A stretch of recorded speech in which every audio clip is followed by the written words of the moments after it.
Hello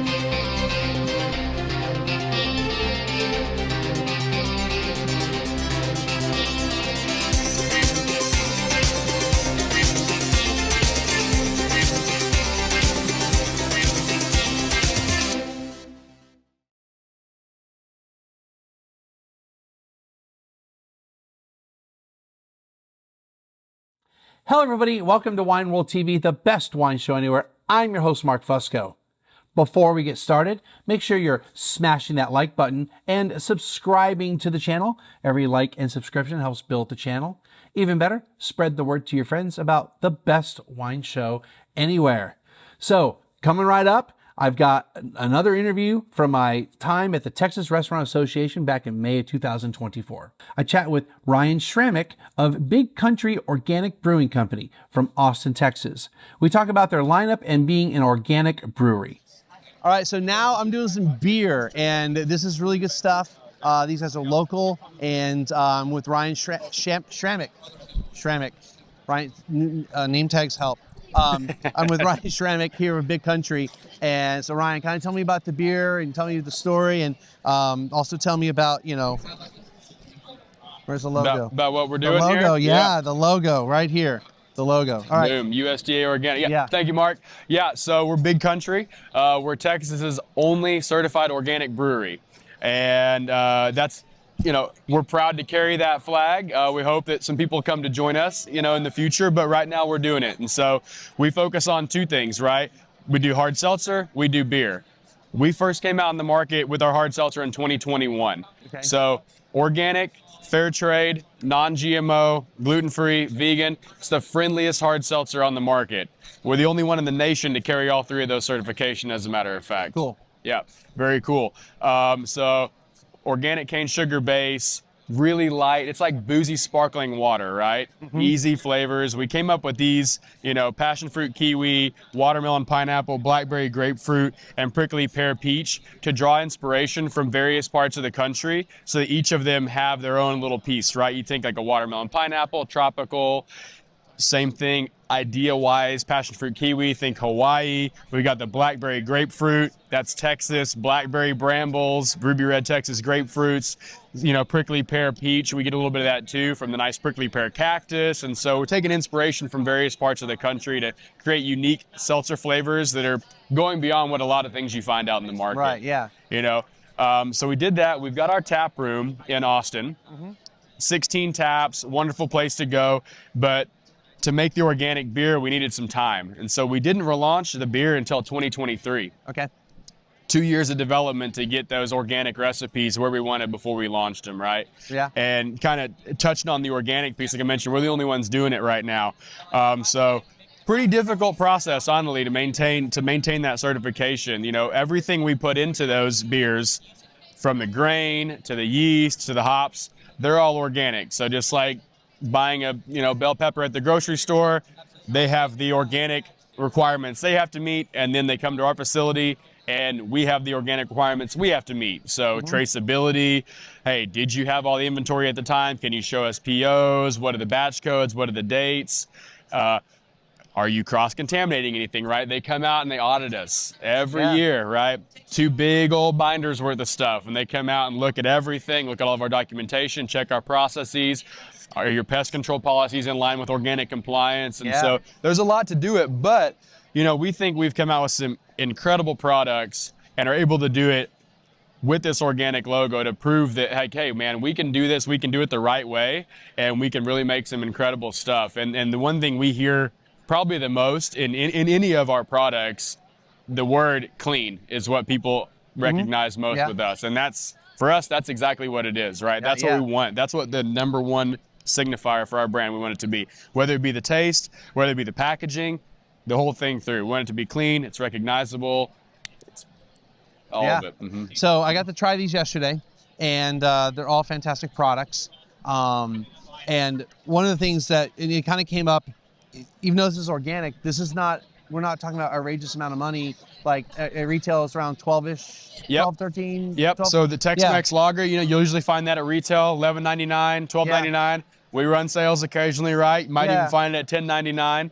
And that Tex-Mex, that's our top seller, right? So great Vienna malt base, coming in with a little bit of corn on the front end, rice, little sweetness on the front, incredible nice dry finish. Yeah. And, very price competitive, in line with some of the other Mexican lagers you're going to see out there. Right. The IPAs, $12.99, $13.99. So again, price competitive in the IPA world.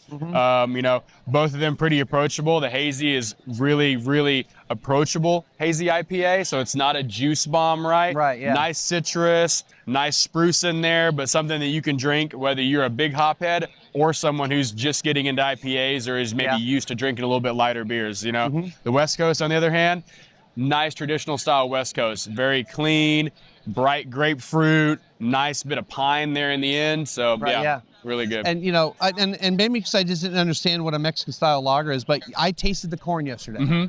And I think that's why, and I probably have tasted corn in other Mexican style lagers. Is that what makes it Mexican, or is there just something else about the style? That's more the Tex and the Tex-Mexican, right? A lot of the Mexican lagers don't have corn in them. Okay. Most of them, the Vienna lager is the kind of recipe base for most of what we have as Mexican lager, so still kind of an Austrian style beer. There's been some variations that have kind of turned it into what is a Mexican lager that we know now. Some people like Corona take that and then they use the clear bottles, and so it skunks a little bit, so you get a little bit of that distinctive flavor, right? Yeah. So everybody's taking some variations, but the Tex and the Tex-Mex was using that malted maize and the rice, and so it's, you think, almost like a masa that has the corn, right? Yeah. And then the rice, as we think about traditional Tex-Mex food, and so putting those two things in the beer provides what is understandable as a Mexican lager. You can drink it and you go, this is a Mexican lager, but it's got more to it, right? The sweetness from the corn, the super dry, crispy finish from the rice. It finishes like, I think, like a Japanese lager, like a Sapporo or something, right? Just very clean, very dry. I mean, it really kind of reminded me of corn tortillas. It really did. Like street taco, not shell, like the street, the stuff that crumbles when you use it. I really like the hazy. The IPA I liked. The seltzers were wonderful. So the thing about the organic thing, so that is super difficult, and I want people to understand. And if you watched my agricultural series several years ago, you already heard me talk about all the stuff. But with organic, it's not just that the product, not just the grains or the raw materials are organic, it's everything else along the way. So how they handle everything, how they make the stuff. You said your pest control has to be in they look at every piece of the business. So it's not just that the grains, or in the wine world that the grapes are organic. It's everything that's done in the process of making those beverages. So there's just, I don't know too many other organic beers on the market. And what I was talking with Ryan about yesterday was like, why don't people demand organic beer, but they want organic wine all the time? And I don't think they understand what organic wine actually is. And what is it? Do we think maybe people just think beer's naturally organic or something? We do get that a lot. A lot of people ask that question. Well, isn't all beer organic? And, no. And we kind of had this conversation a little bit yesterday about, well, the way I think organic is how things were done forever before we introduced, different farming concepts. So now what we know is conventional farming is really not, right? Conventional is organic. And so people don't know. Either they think, is all beer organic? Then we can easily explain through that, right? The other thing is, mostly, I didn't even know that was an option.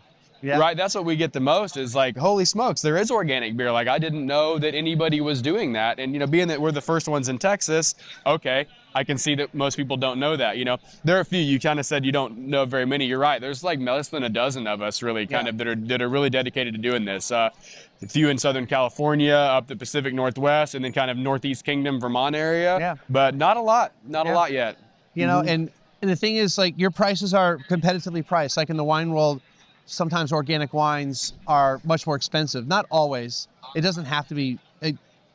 There's reasons why things are more expensive than others, but it shouldn't automatically be more expensive because it's organic. But organic farming, and then the process that you have to go through, and the certifications, and the money that costs can increase your cost, which means it's going to increase the final product cost. And we eat a little bit of that on our side. We run a little bit lower margins than some of our competitors do, but part of what is big country, we're here to be stewards of people and planet, right? We do this organically. The folks that work in our tap room our servers, they don't work for tips, everybody's paid a fair wage, and we want to translate that. The idea of big country is that we're all here together. We're all in one big country together, and we want the consumer to be able to buy a high quality organic product and not have to, open up their wallet and give everything they have to do it. Right, yeah. We also, beer is a little more price sensitive than wine, right? I mean, there's no $1,000 No. beer options. So we do have a little bit more price sensitivity for us. But Right. also, like, we're not here to push it. We want to grow and we have people,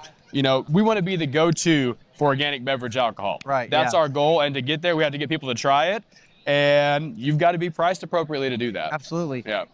Can you talk about the fair trade thing real quick? Yeah, absolutely. Because I don't think a lot of my viewers may know exactly what that means. Sure. Yeah. So Fair Trade USA, great organization. they partner with farming communities and other people, makers around the world, right? And so we use our sugar, our big country sugar, is a fair trade sugar. And La Felcina Mill is in Paraguay. That's where it's sourced. And so for us, that's another way to give back. And to date, through the sale of our products, we've donated over $95,000 back to the farming communities and the folks that make the sugar for us. And so the big country idea extends beyond just the borders of America, right? It's everywhere. Everybody that touches these products when we make them, we want them to be supported. And so the Fair Trade program for us has been a really great way to do that. Cool. Yeah. Awesome. Well, we got a line here looking for people to want to try some beer. So Ryan, I think we need to wrap things up. right. They're going to enjoy this. So thank you very much. I really appreciate you hanging out with me for a few minutes. Likewise. Thank you so much, Mark. Thank you. All right, cool. Cheers. That's going to do it for today's show from the TRA. If you enjoy what I'm doing here, make sure to hit the like button and subscribe, and then tell your friends, and we'll see you next time.